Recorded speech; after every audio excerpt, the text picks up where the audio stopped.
Okay, we are recording. You all know that I do this recording, put it on the web in case you missed something. Okay. I've got, well, because I'm leaving in the morning, I may not get this one on tomorrow, but usually I try to get it on the next day. And I usually put it all three places: my regular Facebook page, my Christian apologetics page, and my YouTube channel. So if you get any of those things, you can go out there and look at them, and all the classes I've taught since I've been here are out there. All right, what is heaven missing? Let's do a little review. We kind of left this hanging halfway through in the last one. We're talking about what is heaven missing, and we talked about five things that now heaven is missing.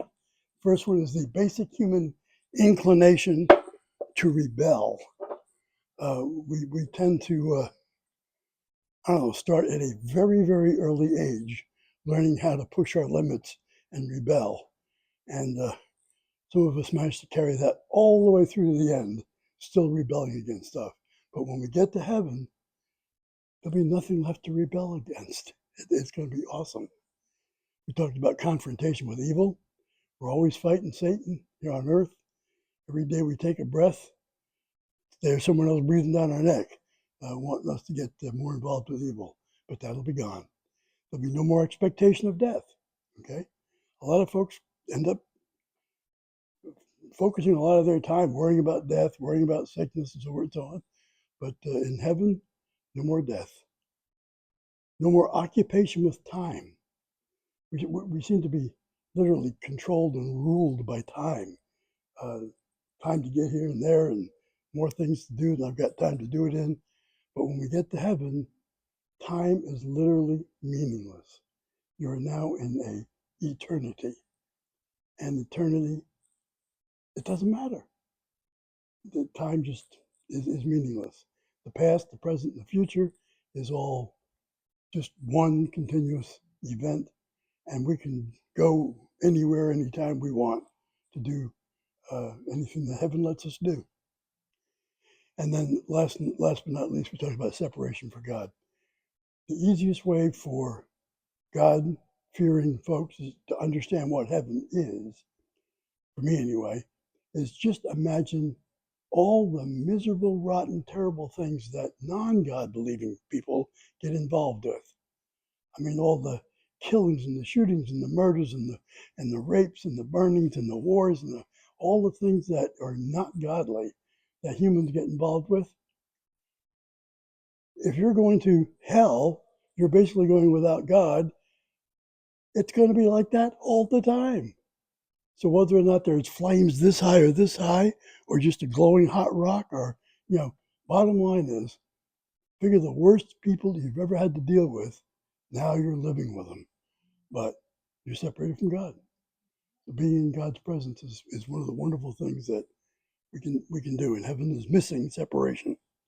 And then finally, we talked about what is keeping most people out of heaven, is missing in heaven. Remember what that was? Exactly. Okay. And I think I shared a detail, and this is a survey done back in 1997. Who's going to heaven? Back then, President Bill Clinton he had a 52%. Michael Jordan had a 65% chance of heaven. Mother Teresa had a 79% chance of going to heaven. And topping the list with 87% for all the people that took the survey.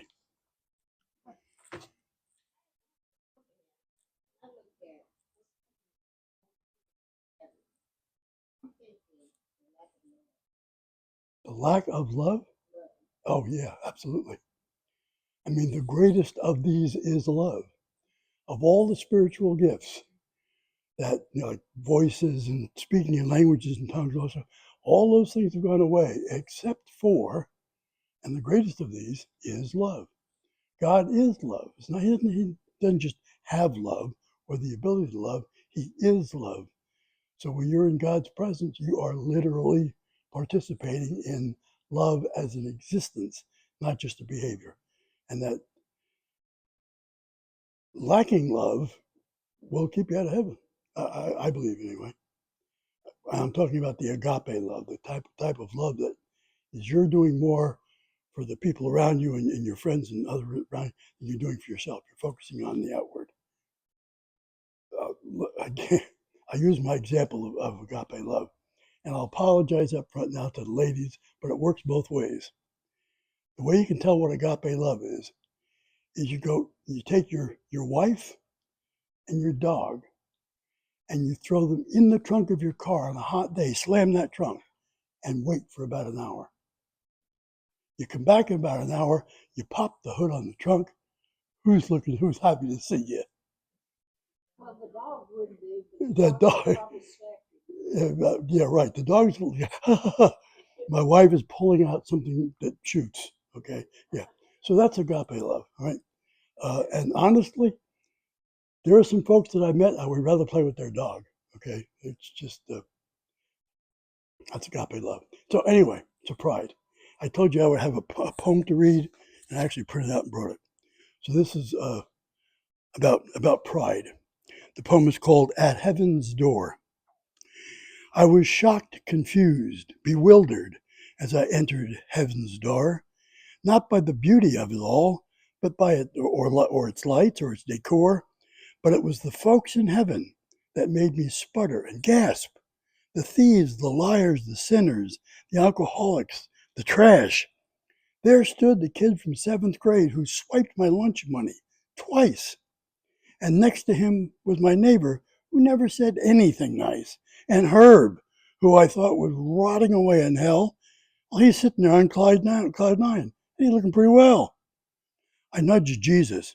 What's the deal? I'd love to hear your take. How did all these sinners get up here? God must have made a mistake. And why is everyone so quiet, so somber? Give me a clue. Hush, child, he said. They're all in shock. No one thought they'd see you. No one thought they'd see you. Oh. Pride. Okay. So pride keeps us out. And that is what heaven's missing. That's the poem. All right. I think I've got 4 more questions that I usually get when I talk about heaven. And let's just go through them one by one. Hopefully we can get finished with them in 45 minutes. All right. Who will we know? This is a question that comes up just about every time we have a conversation about heaven. Well, who will we? Will we know him? Will he know me? Will I know anybody? If we're all just drifting around as Casper the goats on clouds, will we recognize each other? So this is something I want to know about. Do the people in heaven know what they're doing? Well, let's look at some scripture. Rev 6:10. How long, O Lord, holy and true, will you refrain from judging and avenging our blood on those who dwelt on earth?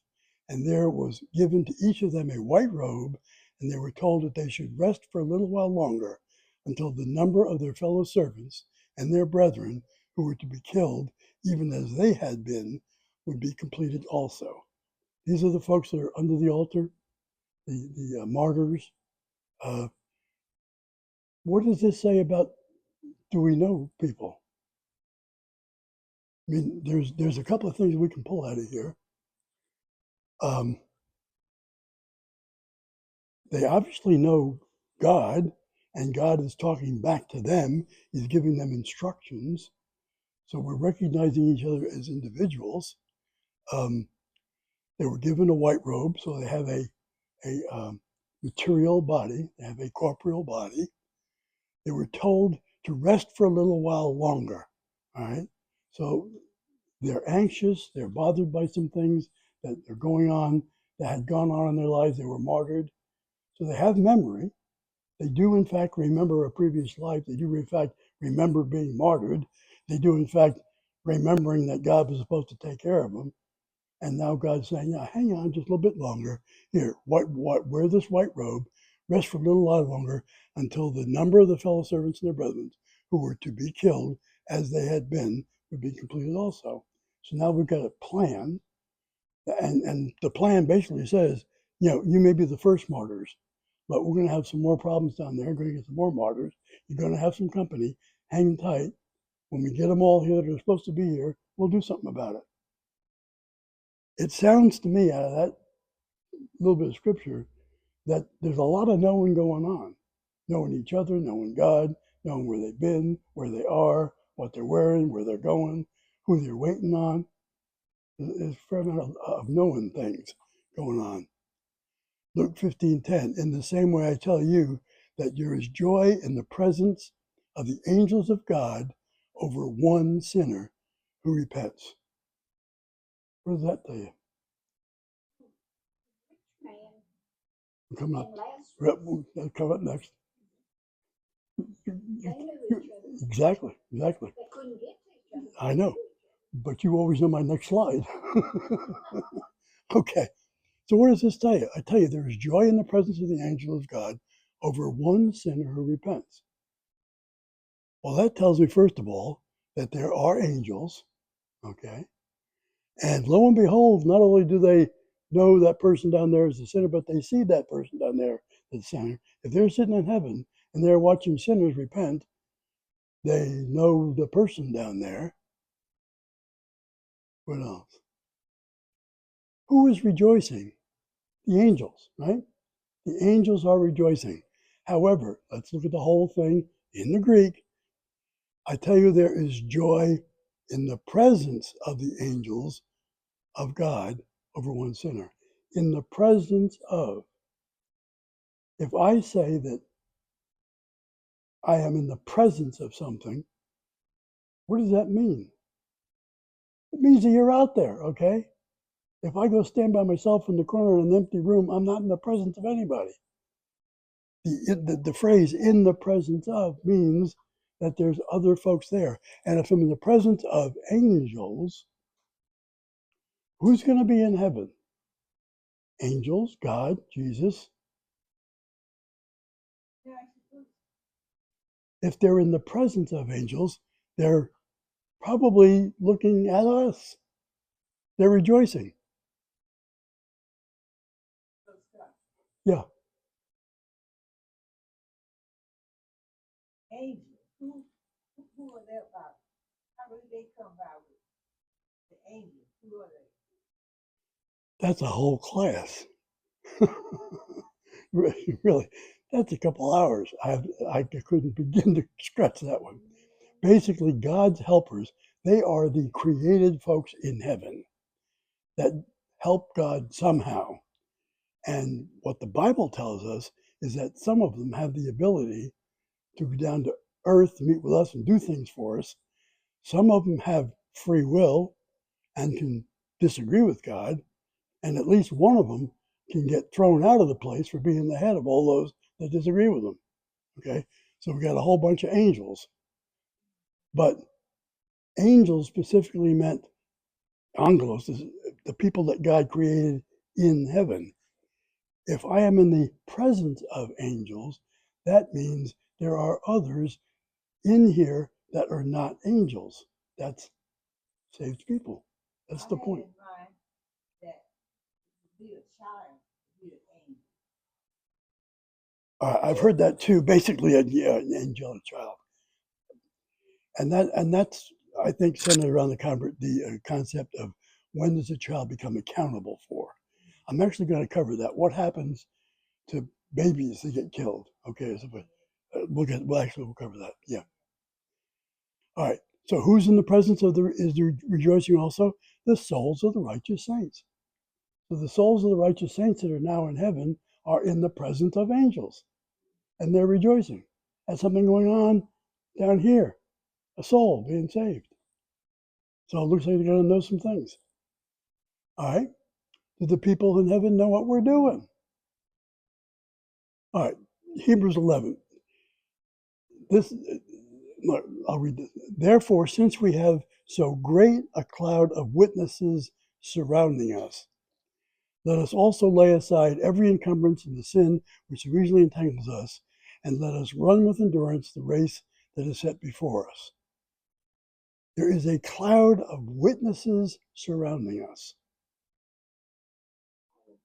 Now you could take that as on earth and in heaven. I mean, if the angels are down here waiting for somebody to be saved, well, there's a witness, and it's a cloud, and they could be up there. But likewise, it could be a cloud of folks with us around here. That And great cloud of witnesses is like the apostles and Joseph and Mary and those kind of people. yeah, exactly. But because that cloud can be both spiritual and physical, let's go to the second half. If this was, I remember when the gospel was written, it was written to the folks at that time in that culture. It is okay for us to take things from it, to learn from it. It is written for us, but it is written to them. And if that was said to a person in the first century, what are they? What's the picture that comes to mind? What comes to mind is the concept that they're looking at an oval racetrack inside of a Roman arena surrounded by fans up in the stands. That was the way you would describe a cloud of witnesses witnessing the race and cheering on their favorite runner. Right? So that phrase in that culture would more than likely make people think, oh, okay, I'm sitting in a racetrack, we're surrounded by folks, and there are a cloud of people witnessing the people in the race running around. It says that let us run with endurance. That's him writing to us. Writing to them for us. No, to us to keep the faith and keep going. Yeah. Don't get down and out. And Okay, we're splitting hairs, but what I'm saying is, that's to us We're- here on this earth. it's to us here on this earth, but that is for us in this culture. It was written to them in their culture. It was written to them in their language. It is for us. It was written to anybody that was Christians. Yeah. Okay. Yeah. I'm splitting hairs, but Then and now, whenever. well, you got to be careful just saying whenever, because there's a lot of understanding the New Testament and the Old Testament is understanding what was going on at the time that it was written to them. Okay, because they may be doing things that we're not doing anymore, or we may be doing things that they didn't do. So it was written to them. They're the first ones that had to understand what it meant. Okay, they had it easy. It was written to them exactly. We've got to go through interpretations and all sorts of stuff, but it's still for us. We can still apply it to our lives. I'm splitting the hairs, but it's easier to understand the New Testament with that concept. So we are surrounded by the saints and those that love us, cheering us on. If the saints are going to rejoice when the sinner is saved, is it unreal to think that they may be up there right now cheering us on? Go for it. Get saved. Get saved. The same way you'd be cheering for the runner on the racetrack as you're sitting in the stands. The New Testament has a lot of, They're considered saints right now. yeah, they're called saints right now. Right? They are saints I in mean, I heaven. don't feel saintly, but they're saints. What you, by definition, if you're saved, you're a saint. Yeah. Yeah. All right. Sure, where I was going with that.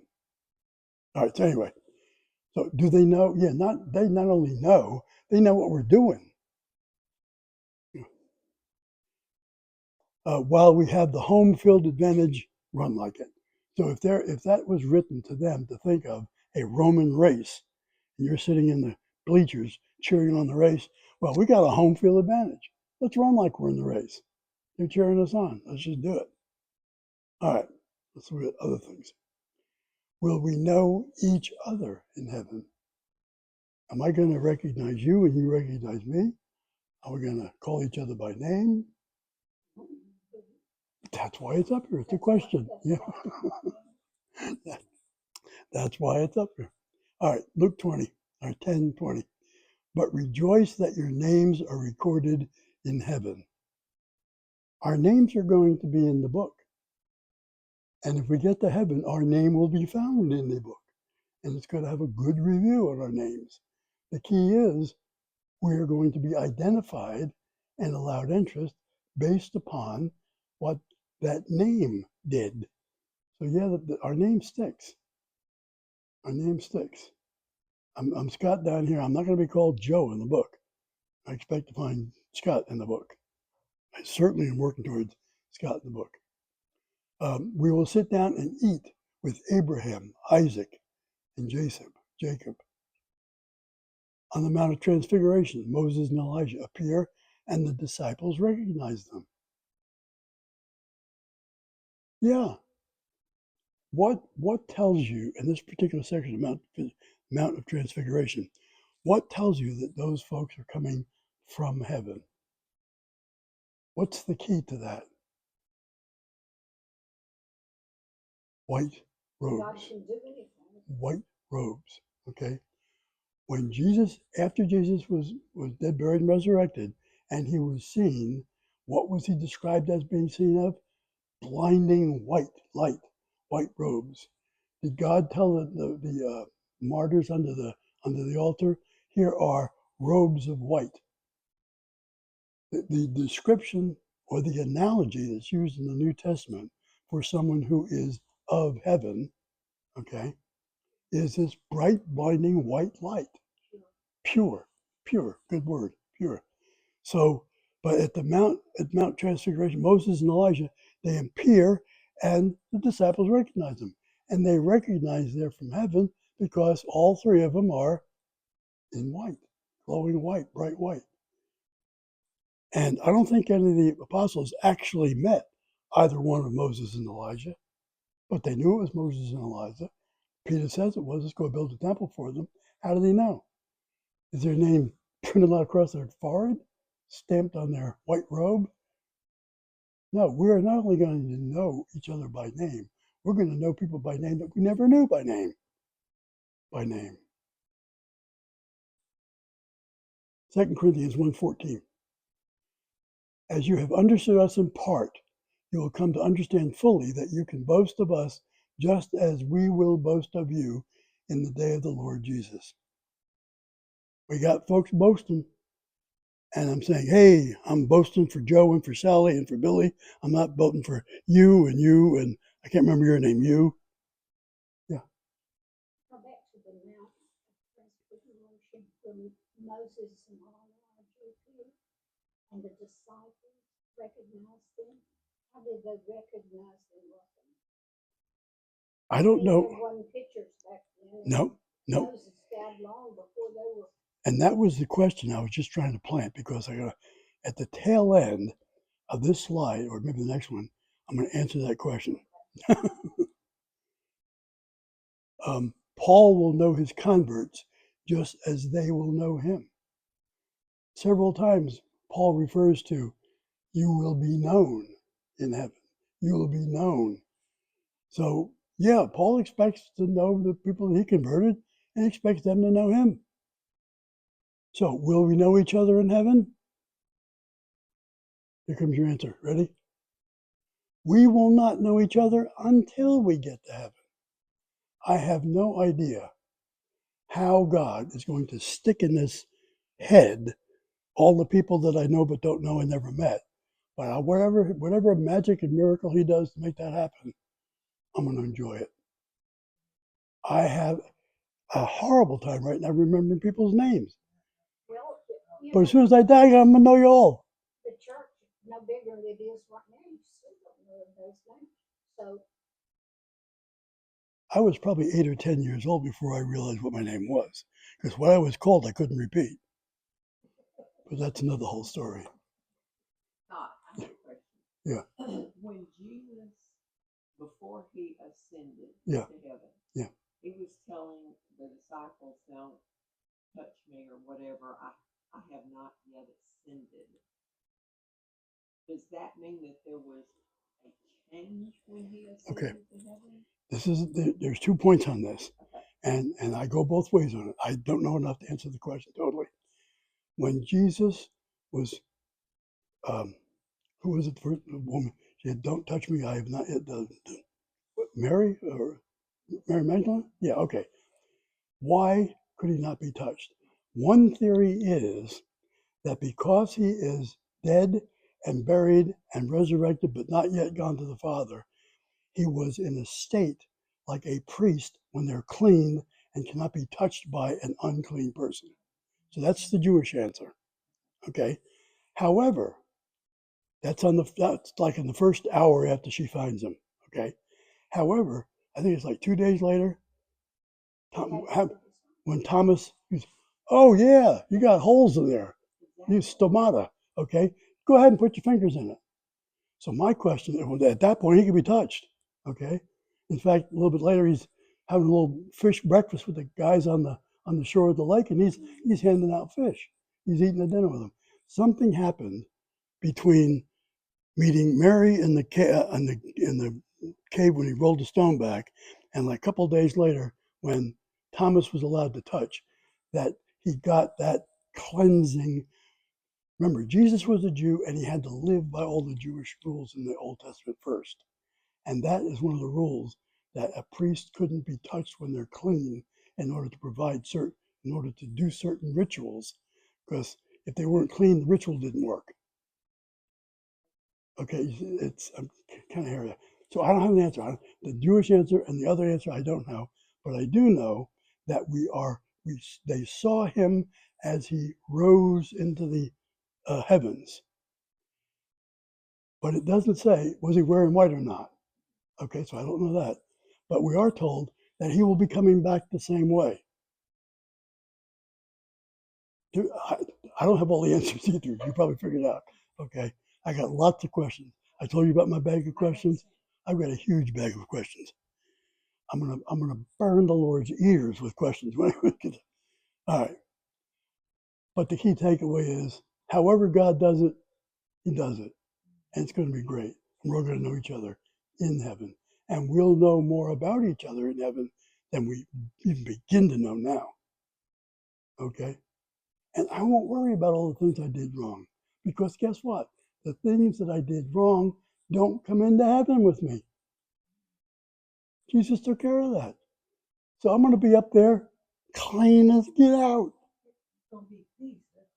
Yeah. You may be the first one kicked out or the second one kicked out of heaven. Okay. But not before I get my questions answered. And I got a lot of questions. All right. All right. So who will we know? What about children? This is back to your question about the children. What happens to children in heaven? Unfortunately, the Bible makes no direct reference to babies or children in heaven. Children are used as an example of what kind of mindset or behavior a person should have in order to qualify to get into heaven. Based on that assumption, if you have these characteristics, then you are allowed to go to heaven. Then if I want to go to heaven, you got to figure out, how do I get these characteristics? So there's the analogy. There's the kind of the channel back and forth. So we are inferred heavily that babies or children have what it takes to get into heaven, or does not have what it doesn't take to get into heaven, or is free of what will keep you out of heaven. The way Jesus loved the children, Exactly. they're going Yeah. to be there. And then somewhere along the line, we come up to the age of accountability. And then whoops, all of a sudden the mind clicked in. You're a teenager now, both brain cells start working. Okay. And they fight with each other. And one wins, and it was the wrong one. Okay. So so something's happening there, but the Bible infers strongly that babies and children, they're going to heaven. Well, I have it in my mind, and I'm sure this is not correct, but that we'll all be the same age. I'll get to that too. Give me Okay. about 3 more slides or lines. All right. My opinion, and this is just my opinion because I cannot quote scripture for what I'm about to say. It is reasonable to assume that God will allow children who die to spend eternity in a more mature state, the glorified body of the best possible person they would have become. And I base that on a concept called Molinism. When God created the universe, He created the earth, He created everybody, He had to decide which of all the many things people could do with their free will, which path through all of those different decisions would we have taken I'm going to create that world. And if I created that world, for me personally, there's probably 1,000 different ways I could have gone. But if I'm in heaven, I believe that he's going to pick the best possible me to be there, to show off. Okay? But that's just my opinion. All right. An aborted fetus will not be denied their potential because of a decision made by someone not authorized to make it, which is answering another question that usually comes up. Okay? So, so from the time of conception to the time of accountability, you're good to go. If you pass accountability, now you got to do something to get there. And that's the 5 plus 1, the 5 steps plus 1. Okay? Right? All right.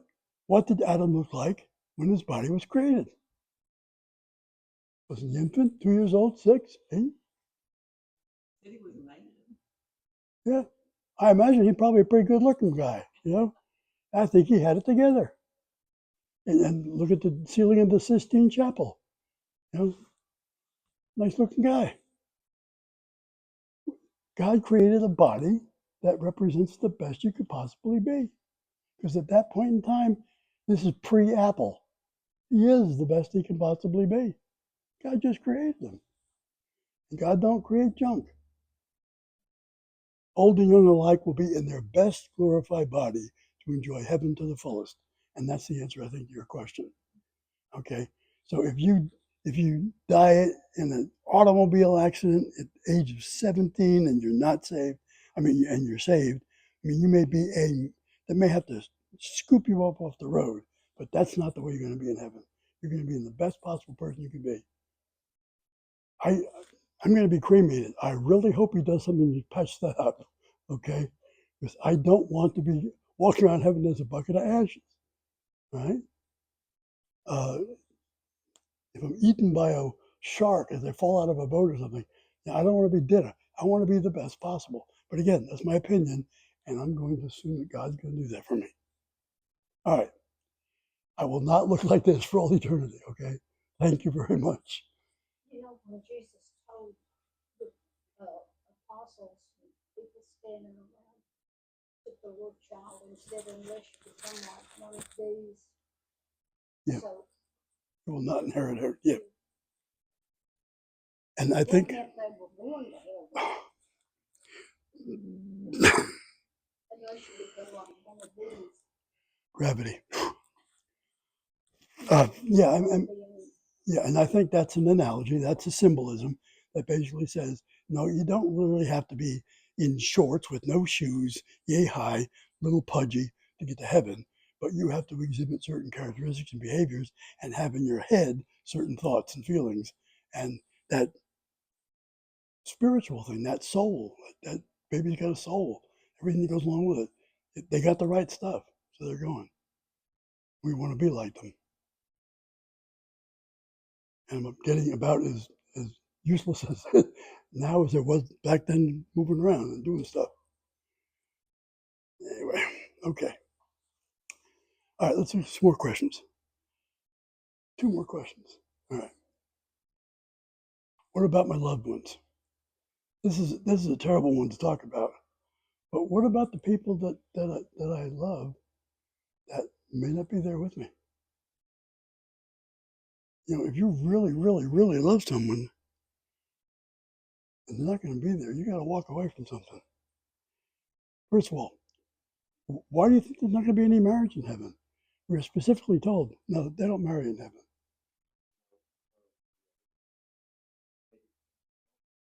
All right.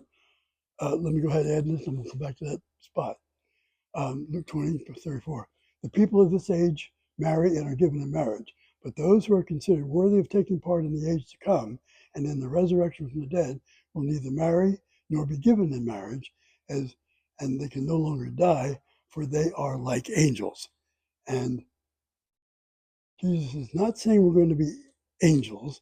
He's not saying we're going to be no gender whatsoever. Okay? We're applying earthly thinking to it. Right?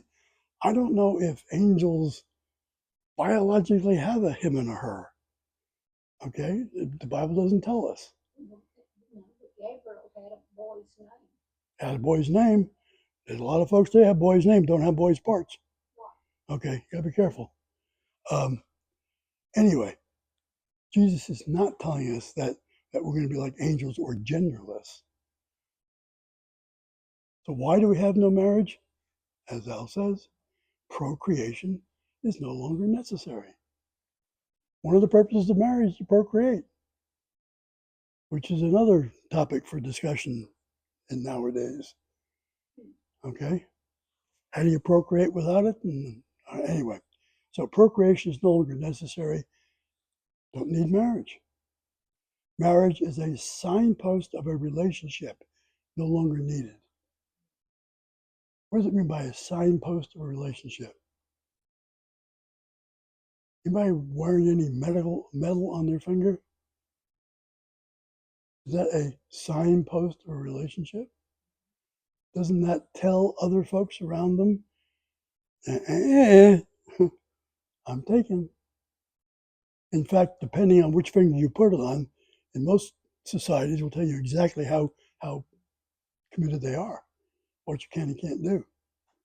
So marriage is definitely a signpost of a relationship. And why would it be important for our heaven destination that marriage as a relationship be a signpost for others to see, for others to know that, oh, they're married?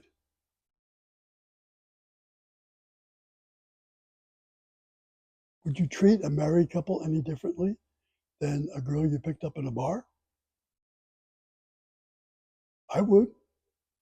I think we all would. I mean, there's something about marriage that basically says, no, these folks are in a relationship that's taking them somewhere. Where is it taking them? The function of marriage was to help each other get to heaven. That theme occurs several times, not in those words exactly, but that theme occurs several times in the Bible, that if in the Old Testament too, actually quite a few times in the Old Testament, that marriage is going to help get you to heaven. Okay? I mean, you don't want to be married to someone you got to sit in the corner of the roof. And there's lots of things about, like, what is it? That one about godly woman. There's a psalm. But anyway, literally in the Old Testament a lot, and some of the New Testament, there's stories and examples of how being married to the right woman and to the right man with the right reason for the right relationship is going to help you get over some of the bumps that Satan's going to throw at you and help you get to heaven. All right? So marriage will help you get to heaven. Scott, the way I look at it too is in heaven, our love for each other will be the same. It's like I won't love Mark more than I love Philip. It's all going to be the agape type love. Do you enjoy breathing? Yes. Does she enjoy breathing? You actually have to stop and think about, wow, she's breathing. I'm breathing. We're good together. It's going to be so built into our very nature that it is just something that is. And this is again one of the qualities of God. God, some of the things that we know, some of the characteristics that we think about and describe God of having, is actually built into Him. God is love. There's nowhere in the Bible that says God shows love because He wants to, or God enjoys love on Tuesdays. God is love. God is just. God is honest. And that verb is doesn't allow a whole bunch of variation. So if God literally is love, we call it agape love, and we get to heaven and we have the agape love, then you're right. I don't have to turn around and go, hey, you still breathing? Because the love is there, is part of us.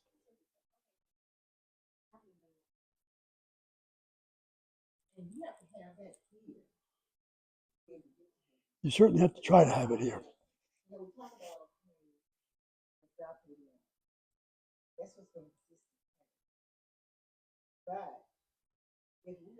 showing it here on earth to one another. We doing all of this, it's a different ministry. Yeah. But we don't have the love of God. Right. There's no way in the world we would make it. Well, but let me give you another one. 1 John 7, I think it is. 1 John 7. If you walk in the light as he is in the light, then you shall have fellowship one with another, and the blood of Christ will cleanse you. The three operating verbs in that thing, I use this a lot, so if you've heard it already, I apologize. The three operating verbs, peripateo, walk, echo, have, kathalizo, wash. Those three verbs are in the present active indicative. That means it's an activity that's happening now and will happen without end forward. Okay, so that's present active indicative. So if you walk in the light,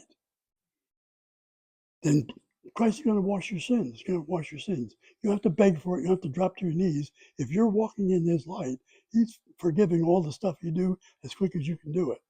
So what is our job? Our job is to walk in the light.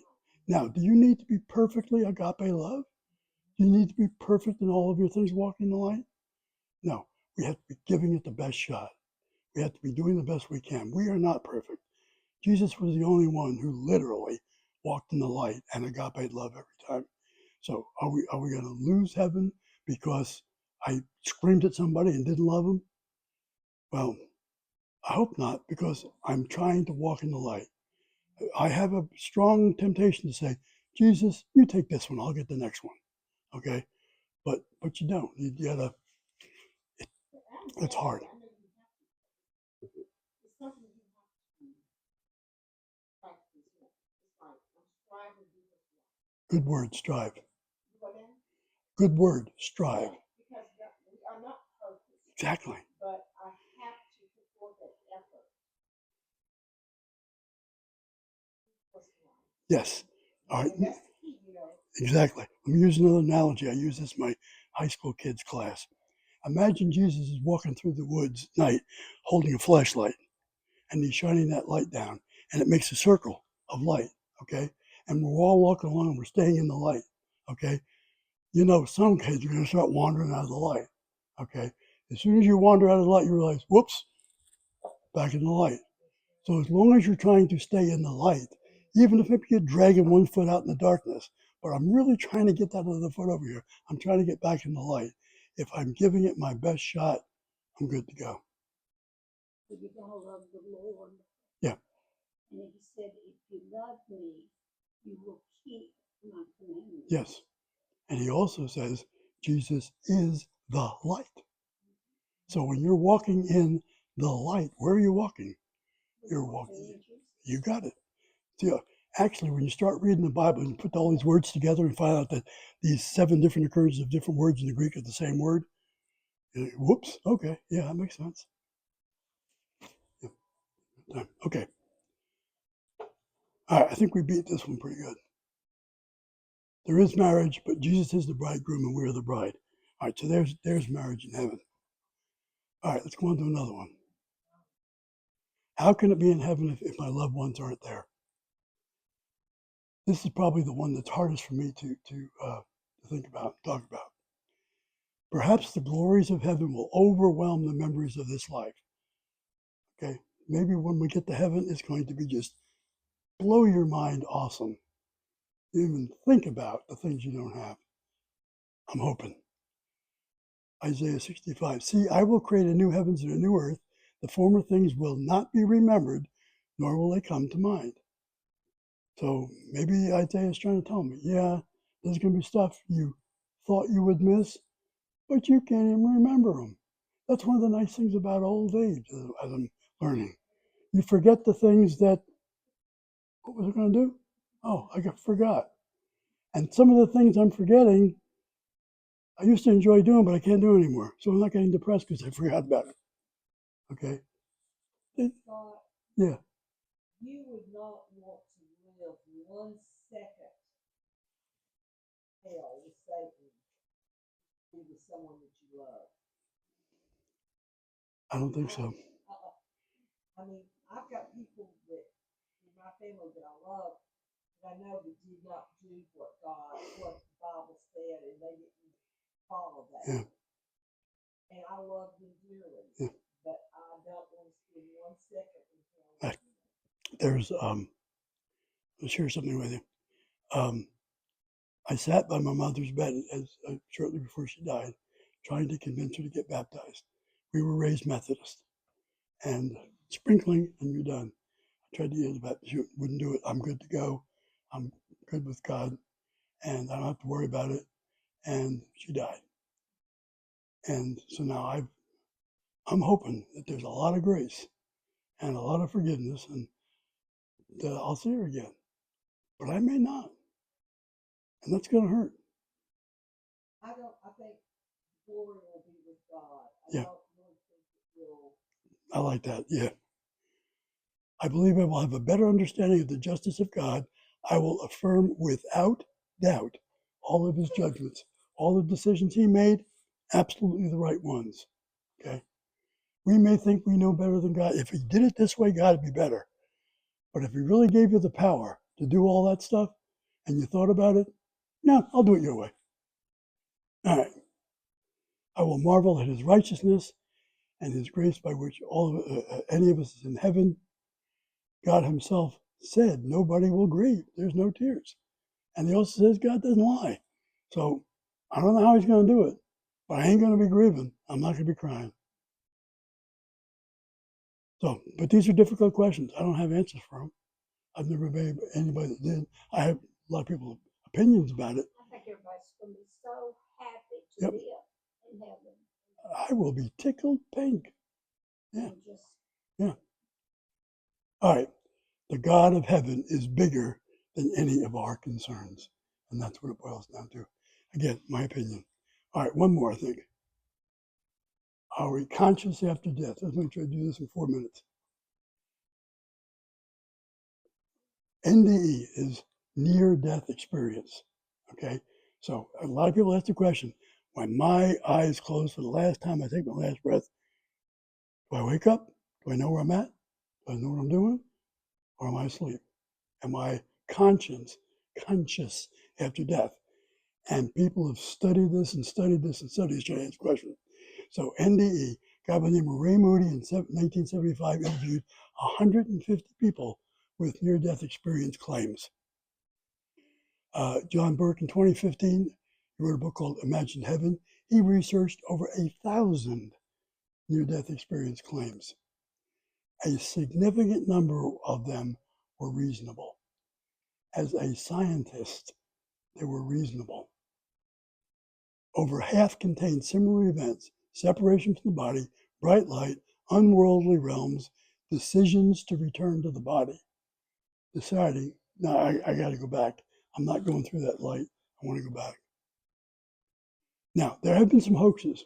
Remember that movie that the kid made about the kid walked in heaven and came back from heaven and told everybody about it? Alex Malarkey. Well, as it turned out, that was a hoax. After the movie made millions, after the book sold millions, then he shared with the folks that, no, he made the whole thing up.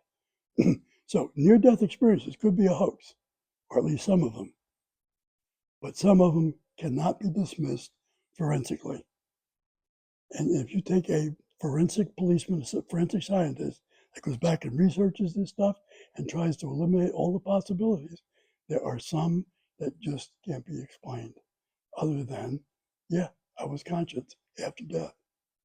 Let me look at some examples. studied that last year or the year Yeah, before. Mark talked about it year before. Yeah, That 6 minutes in heaven book. well, yeah, something like that. Yeah.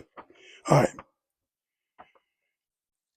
All right. Example: a guy laid in the hospital bed and died on the hospital bed, went flat, no heartbeat, no waves, and then he came back again, and he referred to a red sticker on the backside of the fan blade over his head, and it was there. But he claimed he rose above the body. How'd you know Red Ribbon? Well, that fan blade's got a red sticker on it. Wait a minute. Stop. Okay. A guy had a heart attack, flatlined, unconscious, and he tells the story when he comes back again of a man's shoe, the left foot dark blue with a wear mark over the little toe, the shoelace tucked under the heel on the window ledge of a third-story window outside of the hospital. He never left the room. He came in on the emergency on the ambulance, okay? Took him right up and he died. And he died. And then he says, I'm back again. Prove it? Well, here, just go up on the third-story window, you can find.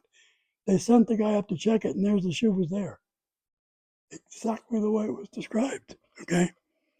A 7-year-old crash victim, unconscious and comatose. When they brought him in, they took his dentures out and put it in the crash cart. A week later, he comes back to life again. Shortly after he comes back to life again, and then when he becomes conscious, he asked the nurse for his dentures in the cart. I want my dentures back. What? Go to the cart and you'll find my dentures. They found his dentures. And he described the doctors from above what they were doing. One more example. A 7-year-old girl drowned, comatose, flatlined. For 20 minutes, she was flatlined, no brainwaves, 3-day recovery, said she met Jesus. Doctor had her draw pictures of the emergency room, correct in every detail. She followed family home one night, told what the father was reading. The brother was playing with a toy soldier in the Jeep. Mom was cooking rice and chicken and the clothes that the family was wearing while she was dead. So, I don't know. As a scientist, I don't know. But I can't dismiss it.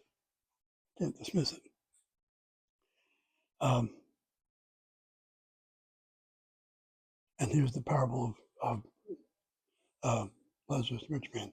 So, I'm not going to read the whole parable, we're running out of time. All right. Sometimes it's called a parable because it's along a string of parables. However, it is probably not a parable because parables, it's never called a parable. It uses real names. Parables don't. They use the fictitious names. It's not in a parable format, earthly to describe a spiritual thing, but uses spiritual truth directly without earthly examples. The majority of scholars believe that the story of rich man and Lazarus is not a parable, but there are folks that do. Yeah, well, it's something you can actually take to the bank. I'm running out of time here. Either way, the message is heaven and hell exist. He was on one side, hell on the other. Self and surrounding awareness. He knew Abraham, he knew who he was, he knew the other guy on the other side was, knew them by name. Communicate but not cross over. And the Old Testament is convincing enough. Do not need, basically, is go tell my brothers. No, your brothers already had the Old Testament and they don't need it. They didn't going to take it. And it doesn't matter how much money you have. Dollars is not determinant. What the Bible does not say, and that's the death of Lazarus. Was he dead? This is John 11, okay? So Lazarus died.